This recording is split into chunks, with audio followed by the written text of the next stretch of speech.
girls and boys. Before we begin, let me tell something about myself first. My name is Leonard, and I work in a company called Pacific Light. Together with my friendly colleagues, we help to bring electricity to your home so you have power all day and all night long. Alright, enough about myself. Now, join me as we learn more about biodiversity, about the plants and animals that we have here in Singapore and around the world. So go, sit back, relax, and enjoy this presentation. So we'll be starting with some games, just to break the ice. Get yourself ready for this. You just have to stretch your arms upwards, to the left and to the right, and then join me in this fun and easy game called Who Am I? My rules for this particular game are very simple. I will tell you some few things to describe an animal. You just have to guess which animal is it. You can maybe shout your answer if it's okay there, or just point to the screen. It's all up to you. It's very easy, right? Okay, here goes the facts. Are you ready? First, I have a striped tail. Second, I wear a mask.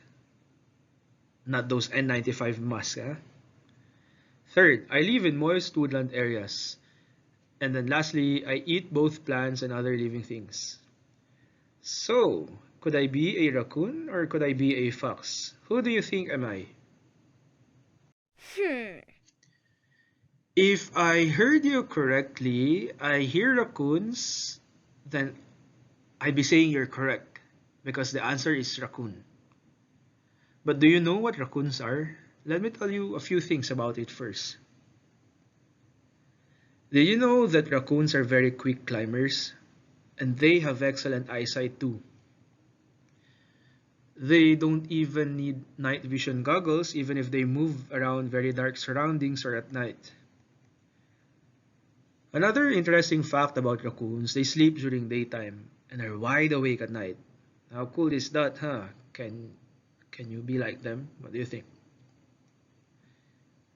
Yeah, okay, I think you're now ready to get to know more about the animals and plants around us. Shall we get started? Have you heard about the word biodiversity before? If this is something new to you, then don't worry, because it is easy to remember. Any living thing around you, those big or small animals that you know of, or even the potted plants that you have at home, they are part of biodiversity. Just like what I said, animals and plants, or even those small bacteria that we cannot see, they are all part of biodiversity. I'll get a bit formal and educative in this part.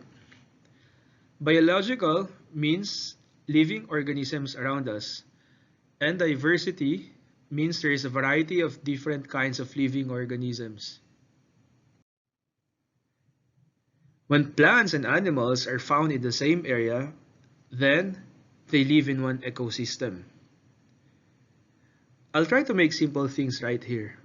If this is the first time you've heard about ecosystem, ecosystem is like you, your mama and papa, your grandma and grandpa. If you all live in one house, then you are all part of one ecosystem. In an ecosystem, plants and animals interact with each other and with their surrounding environment. Each plant and animal is important because there are things that only them can do. So whatever they do or choose not to do will make lasting changes to their ecosystem, or what they call home. If one piece of the ecosystem disappears, then there is no more balance. An ecosystem may fail or not function anymore. And that is why taking care of the environment will also help protect the ecosystems where our favorite plants and animals live. Remember, you, as young children, can do something to protect our ecosystems. Just hang around, stick around because later on I will tell you why and how. So now you might ask me, where do our favorite plants and animals live? I can think of a few things. So stick around. So first, grasslands. Grasslands are wide expanses of land filled with low-growing plants, as you can see from the picture. You can guess it right. No, not that tree over there, but grasses and wildflowers. It is kind of habitat. The amount of rain is not enough to grow tall trees. These kinds of habitat are places of living of your favorite animals like tigers, lions, giraffes, cheetahs, and bisons. The African continent is home to these animals where there are lots of grasslands.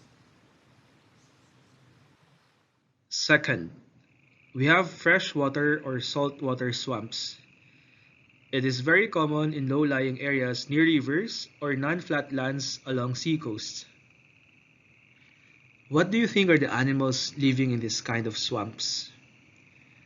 I can think one of them, and you can see it in the slide. It's smiling at you. Yeah, they are the alligators with their sharp teeth. There are also frogs, turtles, birds like herons, and snakes which call swamps their home. Next off, we have wetlands.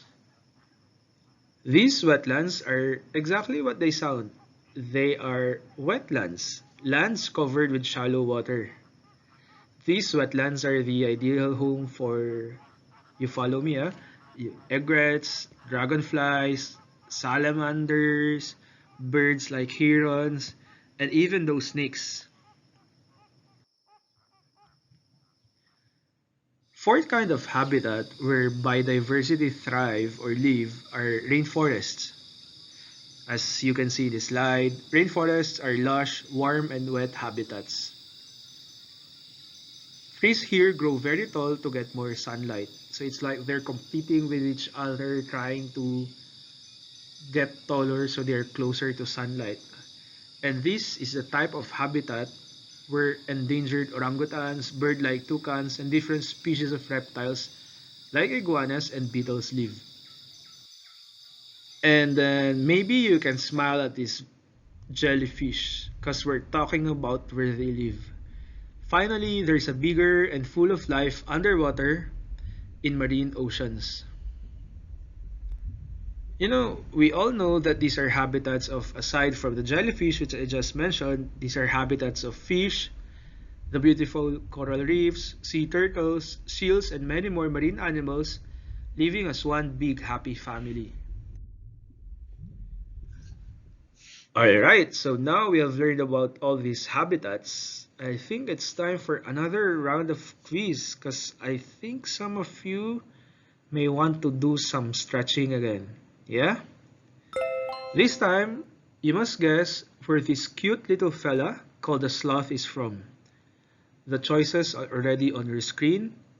So what do you think? Can they be found in North or South America? Or maybe somewhere in Europe or Africa? Or maybe somewhere closer to home like Asia or Oceania? What's your guess? Sloths are very adorable. They live in the tropical forest of, drumrolls please, Central and South America. Sloths are very slow in their movement and you really have to be very patient with them. Yeah, okay, I think that's it. Thank you for participating. I hope you learned something new about these sloths. Let's move on to other interesting stuff. We'll start with words beginning with F, like flora and fauna. And before we go on to the next topic, let us go through what we have learned so far about biodiversity with a catchy song. I want you to stand up and wiggle and jiggle along.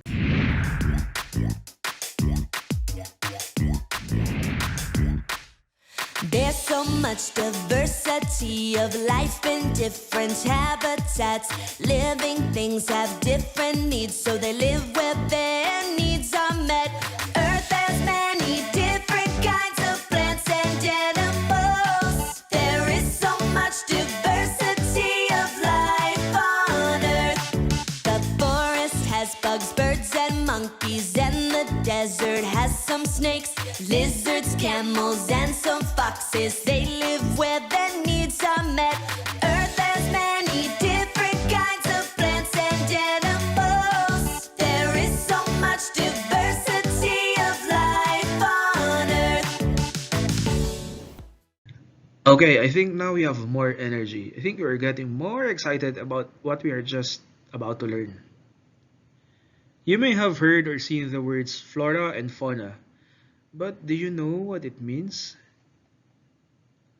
Flora and fauna are words used by scientists to describe the plants and animals in an area or region. Facts. You can jot them down if you want to. Flora comes from the word, as you guessed it right, flora. She is believed to be the princess of flowers. So now, when we talk about flora, then it can refer to not just flowers but also plants and trees. The word fauna, on the other hand, comes from two Greek words, faunus and fauna. They are mythical Roman gods and goddess. But today, when we talk about fauna, it can collectively refer to animal life. Now that you have a better understanding of flora and fauna, do you know which ones are found in Singapore?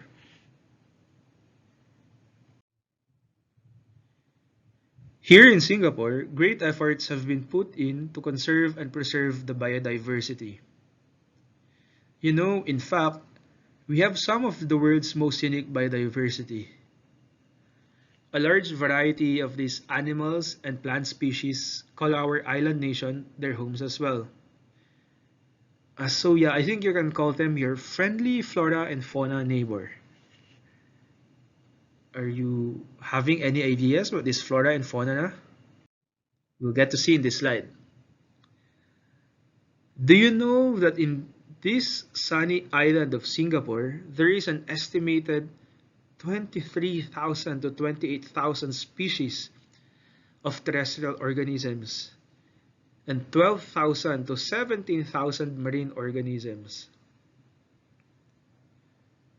Too many to count, but it only means that there's a lot of them around you. And there's also a lot of them that you can learn about. There are estimated 80 species of mammals, 110 reptiles and amphibian species, 390 species of birds, and about 500 freshwater fish species that can be found here. And then those cute little insects, you know, there's 73,000 species of insects that can be found in Singapore alone. And then there are about above 2,000 native plants such as ferns that can also be found here.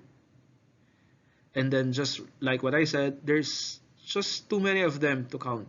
You may not even have time every day to find them. Hey, but that's alright. Because you can always visit Bukit Nature Reserve. In Bukit Nature Reserve, there are 810 fauna species and 160 species of animals which can be found in there. And you know what? You can even say hi to them or snap a photo when you see them.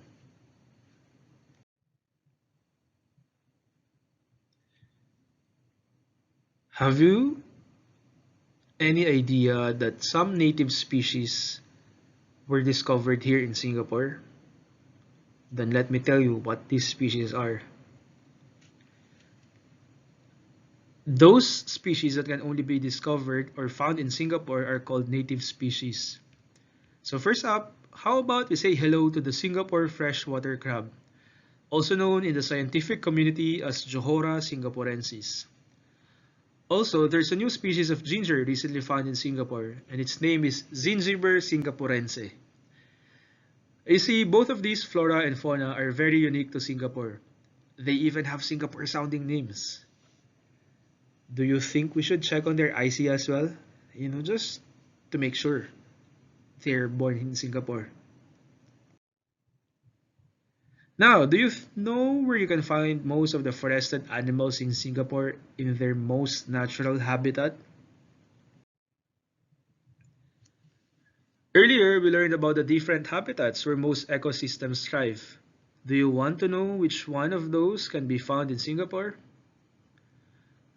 Most of these can be found in Singapore's nature reserves and nature areas. The Central Catchment Reserve and Bukit Timah Nature Reserve are where Singapore's only primary rainforests can be found.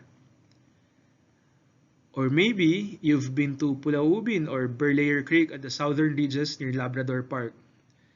It is in these places where you can find some of Singapore's mangroves. And while you're already at Labrador Park, walk further to the Labrador Rocky Shore, the last remaining natural rocky shore on mainland Singapore. Rocky shores are an example of intertidal area. Do you know that wetlands in Singapore are where you will find some of the most amazing flora and fauna in the island? In fact, you can spend time learning at the Sungai Buloh Wetland Reserve. And if I can give you a suggestion, and for your mom and dad as well, maybe one weekend you can pay a visit to the Sungai Buloh Wetland Reserve. But if you're interested in visiting them, then it's best to come in the months of September to March, for there are some interesting bird watching that can happen.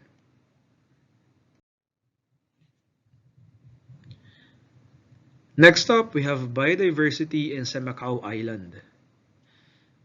Did you know that you can also find different types of species of plants, birds, and marine animals outside of mainland Singapore, particularly on Semakau Island? And yes, you heard me right, it's Semakau Island, that island where ashes of waste are being sent to. Despite the remains of all our trash lying beneath the ground surface, the island and its surrounding waters are inhabited by wildflowers, seagrass meadows, and coral reefs. The landfill is now home to over 700 types of plants, animals, and several endangered species. And also, there are 30 species of birds and a diverse range of marine species like sea slugs, sea stars, sea cucumbers, crabs, and sea anemones. There's just too many of them in this particular island.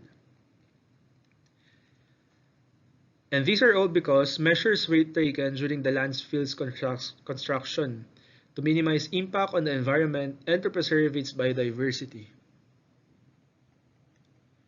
So these include replanting mangroves and transplanting rare corals from the island itself, from Semakau, to the sister island's Marir Park. And once a cell is filled and topped with earth, grass and trees are allowed to take root to form green landscape. Now, we learned about different habitats of plants and animals. We learned about biodiversity. We learned about ecosystem. We learned about the different habitats where animals and plants in Singapore can be found. Let me pose you an important question. We've been talking about biodiversity, but do you know how important biodiversity is? Why is it important to us humans?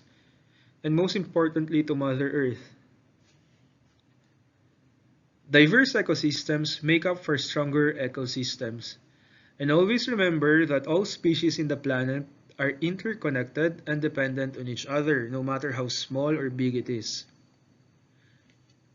Let me give you an example to create a picture in your mind, what I just said about. While we do not see it, bees carry pollens from one plant to another. So they go flying around. And then these pollens enable plants to reproduce. However, if there are no more bees, then plants cannot reproduce. But without plants, there will be no food for animals, or there will be no more forest for animals to live. So simply said, biodiversity ensures continuity of the circle of life. And you know what? Biodiversity also makes for healthy ecosystems, which gives you and me food to eat, to stay healthy, to drink water, and have clean air to breathe. These are actually called the ecosystem services. But sadly, we are losing biodiversity.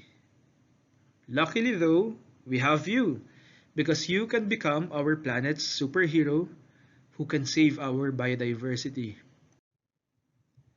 Now let me give you some more information on the linkage between biodiversity and food.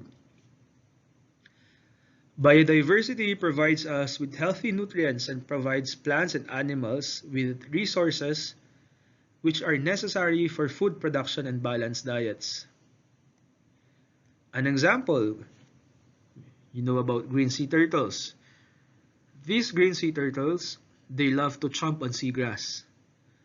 But they can't hang out in one spot for too long because tiger sharks patrol the area, hunting for them, for sea turtles.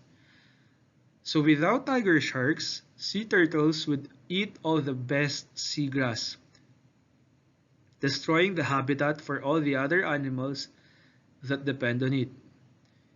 If one species, say like the turtle, like a shark, or the seagrass, if one of them disappears in an ecosystem, then other plants and animals that are connected and dependent to that species will go extinct. Huh? What extinct? Meaning, we or the future generations will never get to see them. Ever. So losing just one species can harm many others. Now let's try to understand the link between biodiversity and water. Our biodiversity is vital to the ecosystem function for soil fertilization, for recycling of nutrients, for controlling of pests and diseases, for erosion, for crop and tree pollination. So as you can see, biodiversity has a big role in this. Next, have you heard about climate change? If not, let me describe it a bit. So when we talk about climate change, it describes a change in average temperature or rainfall. Because nowadays, as compared to many years, many decades back, when your mom, your dad, or perhaps your grandma or grandpa are still younger, it's still very different back then. But nowadays, there are extreme weather days with warmer temperature or heavier rains. Sadly, biodiversity were not built for extreme weather changes. For us humans, maybe we are a bit lucky because we stay in an air-conditioned room in our home or in school or in shopping malls, wherever we go. But for biodiversity, they cannot adapt quickly. And with climate change, more natural disasters can happen like heavy flooding, which can destroy habitats and therefore an entire ecosystem. Climate change has already displaced animals from their natural habitats. There is lesser land surface for polar bears. Humans are also making it more difficult for animals to live in their habitat. This is because we are causing so much pollution or have been clearing up so many lands for new farms or new buildings. And I think one of the most important problems that we have today, plastics are everywhere. Even at oceans where marine animals live. You know, as young as you are, you can do a lot as a planet superhero. You can help preserve our biodiversity and the ecosystem. Let me give you a rundown of simple ways that I am sure you can, will, and must do to help keep Mother Earth healthy. You can reduce the amount of carbon dioxide released into the air. You can walk, cycle, or maybe take public transportation such as buses or MRT instead of riding the car. You can also practice good 3R habits, which is to reduce, reuse, and recycle. Or maybe you can ask your parents to fix or mend broken items and reuse things instead of buying new ones. And just like what I said in the previous slide, please try to avoid using single-use plastics such as plastic bags, plastic containers, and buying bottled mineral water. Instead, bring your own bottle, lunch boxes for takeaways, and eco bags when you accompany your parents out for grocery shopping instead of using plastic bags. These plastic waste can sometimes end up in rivers and oceans and causes great harm to marine animals when they ingest it mistakenly as food. You can help your mommy and daddy select sustainable products that are environmentally friendly for the home and for the entire family too. Please use less water when washing dishes and clothing and when taking a bath. And also get your parents' help to make compost from food waste and plant some vegetables and plants. You can learn how to get started to be your own urban farmer at the end of this presentation. So I request you to please stay tuned because we're about to end.